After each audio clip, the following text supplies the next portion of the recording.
बुधवार को चंद्रशेखर आजाद, जो कि भीम आर्मी चीफ है, उन पर हुए हमले के बाद से ही जमकर बवाल देखने को मिला। सूत्रों के मुताबिक चंद्रशेखर आजाद पर 4 राउंड फायर किए गए, जिसमें वो बाल बाल बच गए, जिसके बाद से ही देखने को मिला कि तमाम सियासी पार्टियों ने चंद्रशेखर आजाद के पक्ष में सरकार को घेरते हुए ट्वीट्स किए।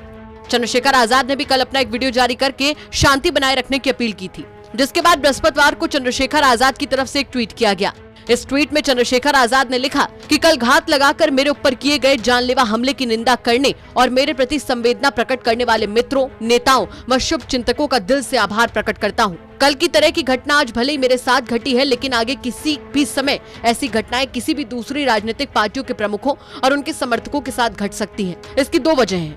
पहला ये कि उत्तर प्रदेश की कानून व्यवस्था लगातार बद से बदतर होती जा रही है, और दूसरा ये कि सरकार अपराधियों को जाति और धर्म के आधार पर प्रश्रय देकर उसे संरक्षण प्रदान कर रही है, जिससे सरकार समर्थित अपराधियों के हौसले बुलंद है। उनको आज ना तो कानून का भय है और ना ही पुलिस का। आज भारत के लोकतांत्रिक मूल्य और बाबा साहब का संविधान दोनों ही खतरे में है। जब सरकार समर्थित बेखौफ घूमते अपराधी मेरे जैसे राजनेताओं की आवाज को खामोश करने के लिए हमले कर सकते हैं, खुलेआम कई राउंड गोलियां चला सकते हैं, तो इस प्रदेश की बहु बेटियां, दलित, पिछड़े, आदिवासी और अल्पसंख्यकों के ऊपर कितना जुल्म और अत्याचार किया जा रहा है, इसकी आप कल्पना भी नहीं कर सकते।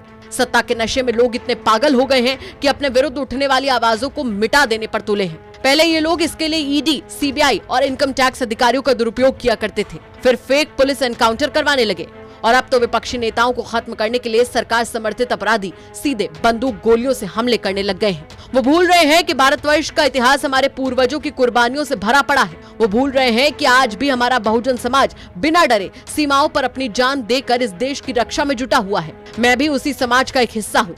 इसीलिए आप चंद्रशेखर को गोलियों और बंदूकों से ना तो झुका सकते हैं, न डरा सकते हैं और ना ही डिगा सकते हैं।